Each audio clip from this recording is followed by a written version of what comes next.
मोअज़्ज़िज़ ख़वातीन व हज़रात, जलालुद्दीन मोहम्मद अकबर अहले मुगलिया का तीसरा बादशाह था, जिसको मुगलों के खानदान में अनपढ़ बादशाह के लक़ब से भी याद किया जाता है। लेकिन मकामे हैरत है कि इसके बावजूद इसके अमूरे जहां बानी की बदौलत इसे मुगल आजम का खिताब भी दिया जाता है। नाज़रीन, मुगल अगरचे मुसलमान थे, लेकिन हिंदुस्तान में हिंदुओं की अक्सरियत की वजह से अकबर ने महसूस किया कि किसी तरीके से हिंदू आबादी को अपने साथ मिलाया जा सके। सो उसने अपने दरबारी उलमा, जिनमें फैजी और मुल्ला दो प्याजा जैसे लोग शामिल थे, को हुक्म दिया कि कोई ऐसा दीन तश्कील किया जाए जिसकी रूह से ना सिर्फ हिंदू और मुसलमान एक दूसरे के करीब आ सकें, बल्कि बादशाह खुद हिंदू खानदानों में शादियां भी कर सके। सो हिंदुइज्म और इस्लाम के मुश्तरका मलगूबे से एक नया दीन तराशने की कोशिश करते हुए दीन इलाही को मुतारिफ कराया गया। मुअज़्ज़िज़ ख़वातीन व हज़रात, अकबर ने शाही हुक्मनामा जारी किया कि अब दीन इलाही ही सल्तनत का मजहब समझा जाएगा,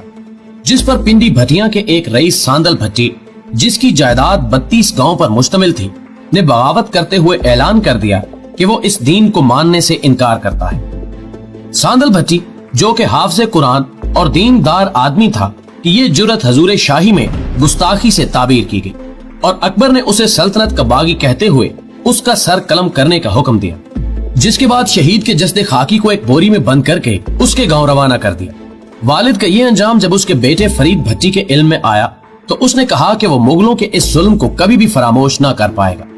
सो उसके बाद उसने भी मुगल हुकूमत के खिलाफ बगावत का ऐलान करते हुए अकबरी जुल्म के खिलाफ एहतजाज शुरू कर दिया। और इसी दौरान उसकी शादी चनियोज के इलाकादार, जो कि एक बहुत बड़ा जागीरदार था, कि बेटी लदी से हो गई।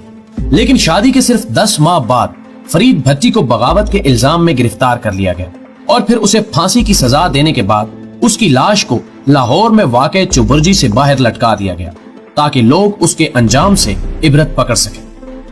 मोहतरम नाज़रीन, फरीद भट्टी की इस अंदोहनाक शहादत के सिर्फ 12 दिन बाद अल्लाह रब्बुल इज्जत ने उसके घर में एक नया चांद उतार दिया, जिसका नाम राय अब्दुल्ला भट्टी रखा गया, जिसकी मां ने उसे उसके वालिद और दादा के अंजाम से बेखबर रखते हुए अपने तौर पर उसकी बेहतरीन तरबियत शुरू कर दी। अब्दुल्ला भट्टी, जिसका ताल्लुक भट्टी राजपूतों के कबीले से था, एक खुशहाल बचपन गुजार कर जब जवान हुआ तो एक दिन जब उसकी मुलाकात उसके अजीज रिश्तेदार जलाल भट्टी से हुई तो उसने उसको बताया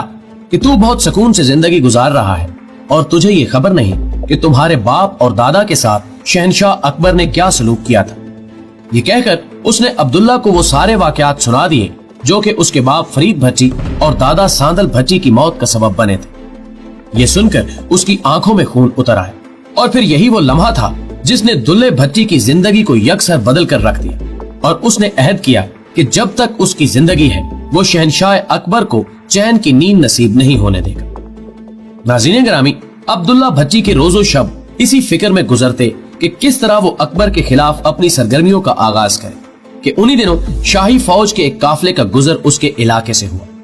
दुल्ले भट्टी ने फौरन ही जाकर उस काफले को रोक लिया और उसके सिपा सालार से पूछा कि क्या तू जानता है कि संदल भट्टी और फरीद भट्टी कौन थे? जिस पर उसने जवाब दिया कि हाँ, वो सल्तनत मुगलिया के बागी और दुश्मन थे, इसीलिए मैंने उन दोनों को कत्ल कर दिया। ये सुनकर दुल्ले का सवर जवाब दे चुका था। उसने उसी की तलवार छीनकर सिपा सालार को कत्ल कर दिया। सिपा सालार का सर कटना था कि फौज में भगदड़ मच गई। दुल्ले भट्टी ने उसके कटे हुए सर को अकबरी फौज के एक आला ओहदेदार मायदा के हवाले कर दिया, जो कि उसका तारीख दान भी था, और साथ ही ये पैगाम भी दिया कि अकबर को जाकर बता दो कि पिंडी भटिया में एक और शेर जन्म ले चुका है, जो ना तो तुम्हारे कानून को मानता है और ना ही तुम्हारे दीन इलाही को,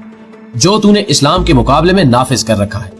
उसने अपने पैगाम में यह भी कहा कि आज के बाद हम हुकूमत को कोई टैक्स नहीं देंगे। मायदा ये पैगाम लेकर पाया तक दिल्ली पहुंचा तो अकबर ये पैगाम सुनकर एक दफा सख्ते में आ गया कि एक मामूली जमींदार ने ये जुर्रत कैसे की कि वो शहनशाह वक्त को ललकार सके। इस मौके पर एक दफा तो जलाले अकबरी भी जोश में आया, लेकिन फिर उसने किसी हिकमत के तहत फौरी तौर पर इस बगावत के सदेबाब के लिए कोई कदम उठाना मुनासिब न समझा।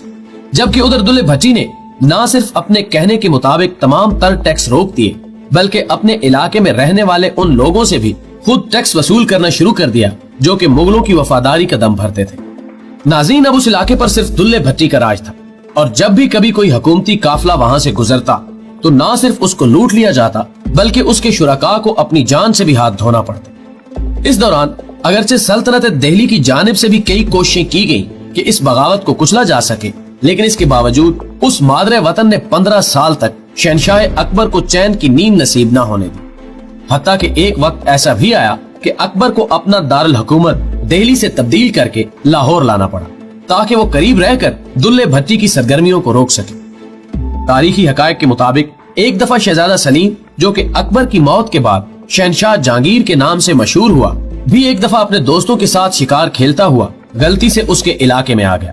जिस पर उसको गिरफ्तार करके जब दुल्ले भट्टी के सामने पेश किया गया तो उसने कहा कि मेरी दुश्मनी अकबर के साथ है, ना कि इसकी औलाद से। सो ये कहकर उसने शहजादा सलीम को आजाद कर दिया। मशहूर मौरिख बशीर हुसैन भट्टी अपनी किताब तारीख दुल्ला भट्टी में रुकम तराज है कि एक दफा खुद अकबर बादशाह भी इस इलाके में आकर भट्टियों के हाथों गिरफ्तार हुआ, और जब उसे दुल्ला भट्टी के सामने पेश किया गया तो अकबर ने ना सिर्फ शहंशाह होने से इनकार कर दिया, बल्कि कहा कि वो तो सिर्फ दरबार अकबरी का एक मामूली भांड है। जिस पर दुल्ला भट्टी ने कहा कि अगर तुम वाकई भांड हो तो मैं बेगुनाहों का खून बहाना पसंद नहीं करता, लेकिन अगर तुम शहंशाह होकर इस छोटी हरकत के मुर्तकिब हो रहे हो तो इससे ज्यादा जलील हरकत हो ही नहीं सकती। सो जाओ, मैं तुम्हें माफ करता हूँ। और कहा जाता है कि इस वाक़े के बाद अकबर ने चंद रईसों की मदद से दुल्ले भट्टी को दरबार में आने की दावत दी, ताकि सुलह के मामलात तय किए जाए। और दुल्ला भट्टी दरबार अकबरी में पहुंचा तो अकबर ने कहा कि सुलह के मामलात बराबरी की सतह पर तय किए जाते हैं, जबकि तुम हमारे मुकाबले में महज एक छोटे से जमींदार हो। लेकिन इसके बावजूद हम शहजादा सलीम और मिर्जा निजामुद्दीन की सिफारिश पर तुम्हारा हर मुतालबा मानने को तैयार है, लेकिन इसके जवाब में तुम्हें हमारे रियासती कवानीन का एहतराम करना पड़ेगा। लेकिन दुल्ले भट्टी ने कहा कि मैं सिर्फ खुदा के आगे झुकना जानता हूँ और मैं दीने मोहम्मद सल्लल्लाहु अलैहि वसल्लम का पैरोकार हूँ, सो मैं तुम्हारे दीने इलाही को नहीं मान सकता। और साथ ही कहा कि हमारा ताल्लुक उस कबीले से है जिन्होंने मैदान करबला में तागूत के मुकाबले में अपनी गर्दनें कटा दी थी, लेकिन दस्ते यजीद पर बैत से इनकार पर कायम रहे। जिस पर अकबर ने कहा कि वो हक और बातिल की जंग थी, और दुल्ले भट्टी ने कहा कि ये जालिम और मजलूम की जंग है, जिस पर उसको गिरफ्तार करने और इसके खिलाफ मुकदमा चलाने का हुक्म सादिर कर दिया गया। और बाद अज़ां काजी ने अपने फैसले में लिखा कि अब्दुल्ला भट्टी, फिस्र फरीद भट्टी, साकिन पिंडी भटिया को कई जर्नैलों के कत्ल और सरकारी इमलाक लूटने के जुर्म में सजाए मौत सुनाई जाती है। जिस पर 26 मार्च 1599 को दिल्ली दरवाजे लाहौर के सामने अमल दरामद किया जाएगा, और फिर इस तारीख को पंजाब के इस अजीम सपूत की सजा पर अमल दरामद करते हुए उसकी लाश उसके वरसा के हवाले करने की बजाय वहीं दफन कर दी गई। और यूं दुल्ले भट्टी की 15 साल पर मुहित ये तहरीक अपने अंजाम को पहुंच गई।